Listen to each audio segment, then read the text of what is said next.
ठीक है बच्चों, आप लोग देखेंगे आज तरंग के वेग से आप क्या समझते हैं। हाँ, तरंग के वेग से, हाँ से आप क्या समझते हैं। हाँ, कोई भी तरंग अगर आपका जाएगा, कोई भी तरंग होगा तो आप किस स्पीड से तरंग जा रहा है, आपका किस स्पीड से तरंग जा रहा है। हाँ, तो वहां पे वेग जरूर होगा तुम्हारा। प्रश्न है किसी तरंग का वेग v है, हाँ, मतलब किस स्पीड से जा रहा है। जैसे तुम भी चल रहे हो तो ये क्या हो रहा है, ये तुम्हारा वेग कोई स्पीड जा रहा है तुम्हारा। उसके बाद आप देखेंगे वेग v है, आवृत्ति क्या है तुम्हारा, इसको न्यू कहते हैं। क्या कहते हैं, न्यू। इसको इससे रिप्रेजेंट करते हैं या निरूपित करते हैं या n से। अगर दोनों में कोई भी लिखा हो तो समझ जाना कि आवृत्ति ही गिवन है तुम्हारा। तथा समय तथा आवर्तकाल t है तथा तरंग दैर्घ्य लैम्डा है, तरंग दैर्घ्य लैम्डा। तो इनके संबंध को स्थापित करें, ये प्रश्न है आज का। ठीक है, और ये कम से कम हर साल एक साल बीच कर करके ये प्रश्न आते हैं आपके फाइनल पेपर में। या तो ये आ जाएगा या तो इससे संबंधित क्या आ जाएगा, न्यूमेरिकल आ जाएगा। ठीक है, तो अब चलते हैं। किसी तरंग के बिंदु की जैसे संपीड़न और विवलन द्वारा प्रति एकांक समय में तय की गई दूरी को तरंग का वेग कहते हैं। इसका मतलब आप समझे पहले।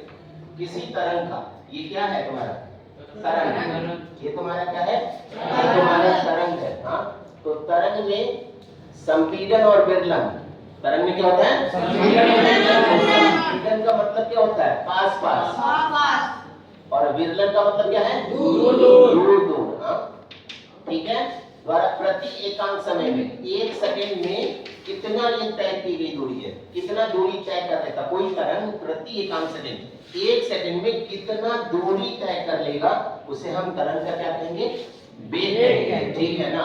मान लेते हैं कि यहाँ पे 5 सेकंड में 20 मीटर, 5 सेकंड में 20 मीटर, मान लो कि 2000 मीटर दूरी तय कर लेता है। जब इसका वेग निकालेंगे तो हम क्या लिखेंगे, 2000/5। ये कितना निकल गया, 400 मीटर प्रति सेकंड। एक सेकंड में 400 मीटर वो चला जाएगा, तभी 5 सेकंड में कितना जाएगा, वो 2000 मीटर दूरी तय कर लेगा। तुम अगर एक सेकंड में 5 कदम चलते हो तो 50 सेकंड में कितना चलोगे, 250 कदम चलोगे। सेम वही बात है। हाँ, तो अब आपने आगे देखेंगे किसी तरंग के बिंदु, किसी बिंदु पे तुम निकाल सकते हो, ऐसा नहीं है कि पूरा निकालो, किसी बिंदु पे। हाँ, क्योंकि ध्वनि क्या होगी, वो ध्वनि कम नहीं होगी, ध्वनि का जो तुम्हारा वेग होगा वैसे ही तुम्हारे कानों तक पहुंचता है तुम्हारा। हाँ, तो ये तुम्हारा क्या है, परिभाषा है। अब आते हैं, हम क्या जानते हैं, नॉर्मली क्या जानते हैं, वेग बराबर क्या होता है, दूरी बटा समय। तो वेग बराबर, दूरी को वहीं रहने दो, और ये नीचे दिया हुआ है। हाँ, ये कहाँ दिया हुआ, हर में दिया हुआ है, ये अंश है और ये हर है। तो यहाँ पे मल्टीप्लाई करके 1 दे देंगे तो कोई फर्क तो आया नहीं। तो यहाँ पे मल्टीप्लाई करके 1 दे दिया और बटे में समय कर दिया। अब क्या करते हैं, ये जो वेग है, वेग को हम किससे निरूपित करते हैं, v से निरूपित करते हैं। अब दूरी होता क्या भाई, ये दूरी जो वेग बन रहा है, ये दूरी, ये पूरा एक वेग, एक क्या है, तरंग है। ये क्या है, तरंग है। तो ये तरंग की अपनी दूरी है ये, और उसी दूरी को हम क्या कहते हैं, तरंग दैर्घ्य कहते हैं। दूरी को क्या कहते हैं हम, दूरी को हम कहते हैं तरंग दैर्घ्य, और उसी को हम निरूपित करते हैं किससे, लैम्डा से। क्या कहते हैं, लैम्डा। फिर 1 समय, समय क्या है तुम्हारा, t किसको कहते हैं, या तो आवर्तकाल या तो समय। कितने समय में वो तरंग चल करके एक जगह से दूसरी जगह गया है। ठीक है, तो आवर्तकाल या समय दोनों एक ही बात है।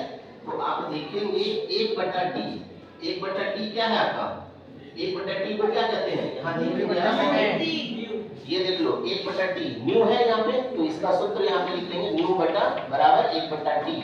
तो 1/t की जगह पे हम क्या ले लेंगे, हम न्यू ले लेंगे। ठीक है, तो यहाँ पे लैम्डा लिख दिया क्योंकि दूरी बराबर लैम्डा होता है, और यहाँ क्या ले लिया, 1/t का न्यू ले लिया। तो v बराबर वेग, लैम्डा बराबर तरंग दैर्घ्य और न्यू बराबर आवेग। आप यहाँ से प्रश्न अलग अलग बना सकते हैं। ठीक है, अगर मान लेते हैं आपसे तरंग दैर्घ्य पूछते तो तरंग दैर्घ्य का फॉर्मूला क्या हो जाएगा, लैम्डा बटा v बटा न्यू, ये लगाएंगे। तरंग दैर्घ्य पूछेगा तो अगर आपसे क्या पूछ दे, न्यू पूछ दे न्यू पूछ देगा तो v बटे में लैम्डा। तो ये तीनों फॉर्मूला आपको बनाना आना चाहिए।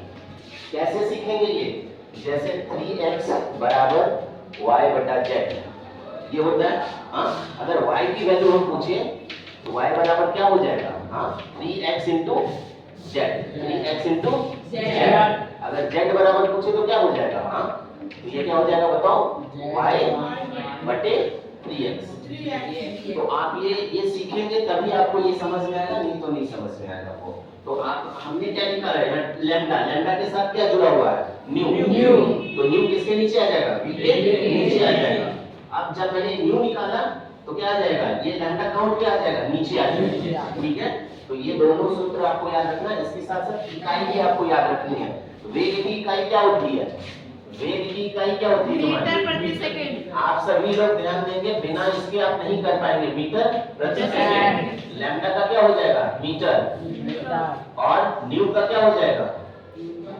न्यू का कोई बताएगा? Second minus 1। क्या चीज? Second minus 1। सेकंड माइनस 1, इसी को हम क्या कहते हैं? हर्ज। क्या कहते हैं? ये दोनों याद रखेंगे। सेकंड माइनस 1 क्यों भाई? सेकंड माइनस 1 क्या है यहाँ पे? देखो सेकंड टाइम का कितना होता है? सेकंड। तो ये सेकंड ऊपर जाकर क्या हुआ? -1। ठीक है, तो या तो आप ये याद रखेंगे या मेनली इसी को आपको याद रखना है। ठीक है, सारी चीजें आपको बता दी गई। ठीक है, आज की क्लास आप इसको जाके घर पे देखेंगे अच्छे से और अपनी कॉपी में करने की कोशिश करेंगे आप। ठीक है, चलो फिर अगले